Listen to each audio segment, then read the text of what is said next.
نحمده ونصلي على رسوله الكريم اما بعد فاعوذ بالله من الشيطان الرجيم بسم الله الرحمن الرحيم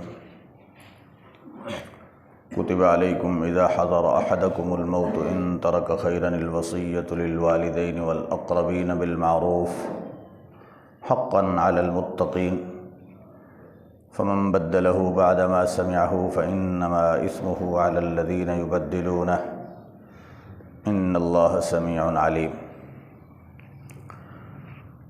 فرض کی گئی ہے تم پر جب آئے تم میں سے کسی پر موت، اگر چھوڑے وہ مال تو وصیت کرنا والدین کے لیے، قرابت داروں کے لیے معروف طریقے کے ساتھ، یہ لازم ہے متقین پر۔ پس وہ شخص جس نے بدل دیا اس کو بعد اس کے کہ سن لیا اس کو، پس تحقیق اس کا گناہ انہی لوگوں پر ہے جو اس کو بدلتے ہیں، بے شک اللہ تعالی سننے والا جاننے والا ہے۔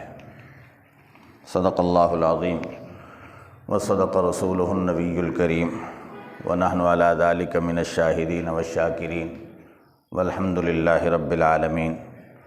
اللہم صلی علی سیدنا محمد النبی الامی وعلی آلہ واصحابہ وسلم تسلیما۔ برادران محترم، اس رکوع کی شروع سے ابواب بر کا سلسلہ شروع ہوا تھا۔ میں نے وہاں بتایا تھا کہ پہلی آیت میں اللہ تعالیٰ نے اجمالاً ان تمام امور کا تذکرہ کیا ہے کہ جن پر پورے اسلام کا مدار ہے۔ ایک آیت کے اندر اجمالی طور پر اس کا ذکر تھا، پھر آگے اس کی تفصیل شروع ہوئی۔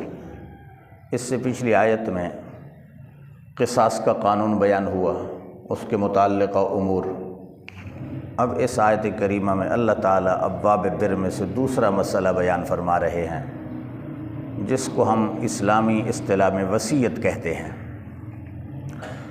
وصیت کا لغوی معنی ہوتا ہے کسی بھی وقت کسی کام کرنے کا حکم دینا، لیکن عرف میں وصیت کا تعلق اس کام کے ساتھ ہوتا ہے جو وصیت کرنے والے کی موت کے بعد ہو۔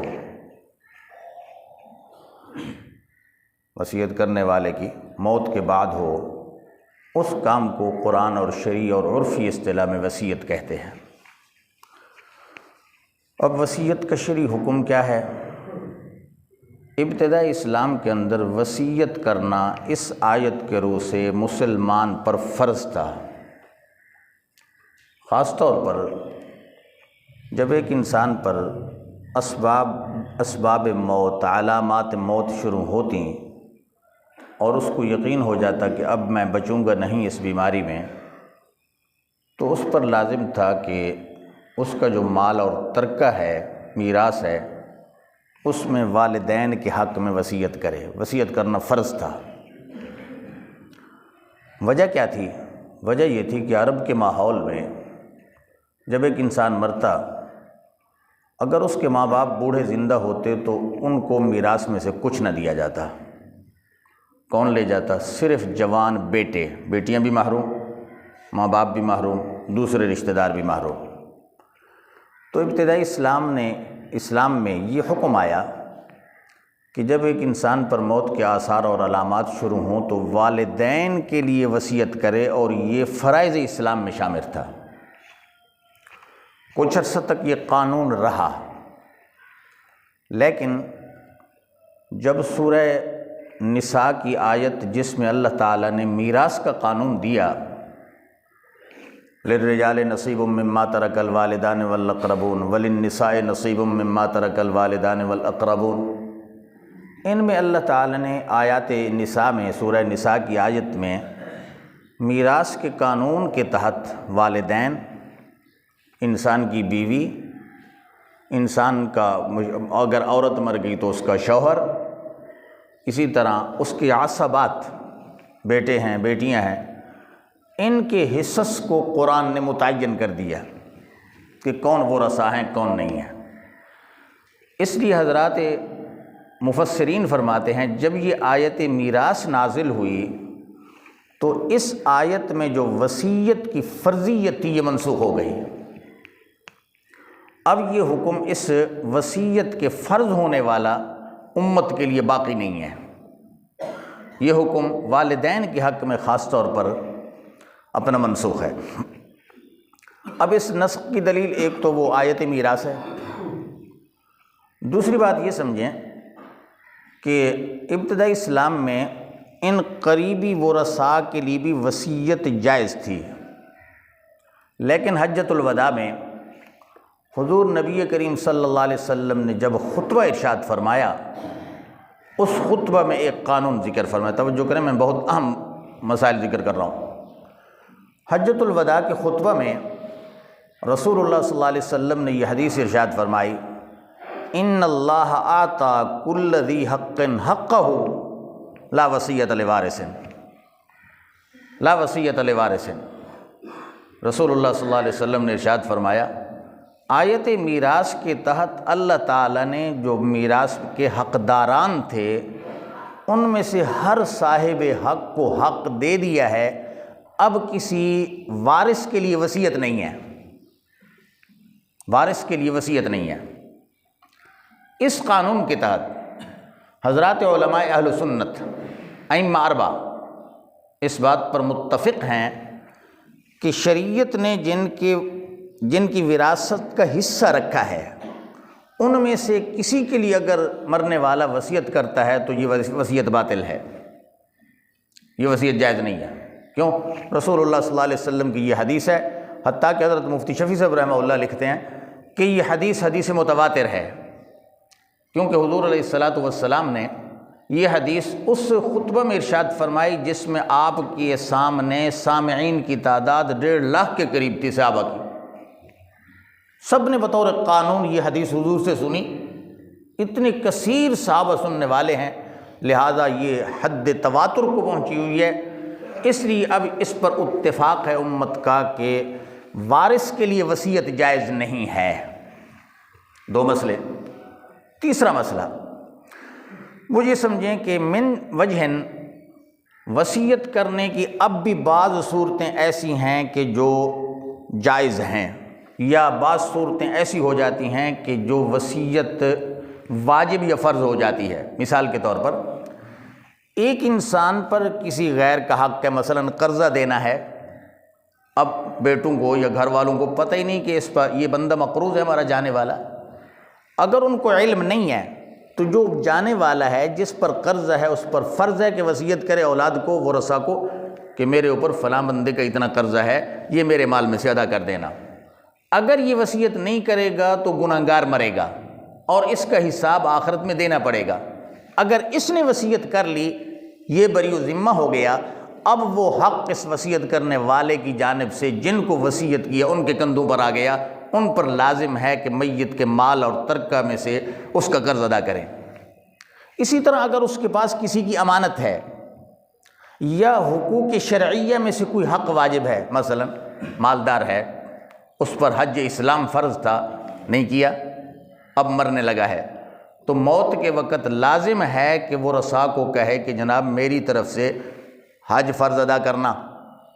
اگر یہ ذمہ داری وصیت کر دی تو جناب یہ بری الذمہ، اب ورثاء پر لازم ہے کہ اس کی وصیت کے مطابق حج کریں یا کسی سے حج کروائیں تاکہ اس کا فریضہ اسلام ادا ہو۔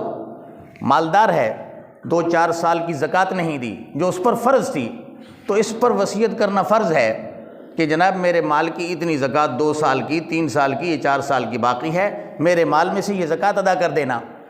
تو اس صورت میں اگر حقوق شرعیہ اس پر واجب ہیں تو اس صورت میں اب بھی وصیت کرنا اس کے حق میں فرض ہوگا۔ اگر نہیں کی تو زکوٰۃ نہ ادا کرنے کا گناہ بھی اس کے ذمہ لازم رہے گا، حج نہ کرنے کا گناہ بھی اس کے ذمہ میں لازم رہے گا، اور یہ گناہ گار ہو کر اس دنیا سے مر جائے گا۔ بات آئی سمجھ؟ اس کے بعد سمجھیں چوتھا مسئلہ ہے کہ ایک انسان وصیت کرتا ہے، اگر جو جائز صورتیں ہیں وصیت کی، مثلا جو شرعی ورثاء ہیں ان کے لیے تو نہیں کرتا، البتہ جو غیر وارث ہیں، مثال کے طور پر ایک انسان کی اولاد ہے، وہ تو یقیناً وارث ہے، ماں باپ کا حصہ متعین ہے، بیوی شوہر کا حصہ متعین ہے۔ اس کے علاوہ کچھ ایسے رشتے ہیں جن کو اسلامی اصطلاح میں ذوی الارحام کہتے ہیں، وہ رشتے جو ماں کی طرف سے مثلاً ماموں ہے، خالہ ہے، یہ شرعی وارث نہیں ہے۔ اب ایسے اگر کوئی رشتہ داروں میں غریب ہے، مسکین، جانے والا دیکھتا ہے کہ یار ان کو میری میراث میں سے تو کچھ حصہ نہیں ملے گا، میں ان کے لیے کچھ وصیت کر کے جاؤں تاکہ میرے مرنے کے بعد ان کو کچھ مال مل جائے، حصہ مل جائے تو یہ خوشحال اور آسودہ ہو جائیں، تو یہ وصیت کرنا جائز ہے۔ لیکن شریعت نے اس کی حد متعین کر دی ہے، اور وہ حد بھی رسول اللہ صلی اللہ علیہ وسلم کے اس ارشاد کے مطابق مسلم شریف کی روایت ہے۔ حضرت سعد بن ابی وقاص رضی اللہ تعالیٰ عنہ جو عشرہ مبشرہ میں سے ہیں، بیمار ہوئے، حضور علیہ السلام عیادت کے لیے تشریف لے گئے۔ حضرت سعد کہتے ہیں یا رسول اللہ، میں بڑا صاحب جائیداد آدمی ہوں اور میرے ورثاء میں صرف میری ایک بیٹی ہے، کوئی بیٹا نہیں ہے، نرینہ اولاد نہیں ہے، کیا مجھے اجازت ہے کہ میں اپنا سارا مال صدقہ کر جاؤں یا وصیت کر جاؤں اس کے متعلق؟ آپ نے اجازت نہیں دی، فرمایا نہیں۔ پھر پوچھا، کہنے لگا یا رسول اللہ، مال میں سے 2/3 مال وصیت کر دوں؟ آپ نے فرمایا نہیں، 2/3 کی بھی اجازت نہیں ہے۔ پھر پوچھا یا رسول اللہ، آدھا مال میں صدقہ کرنے کی وصیت کر جاؤں؟ فرمایا نہیں، اس کی بھی اجازت نہیں ہے۔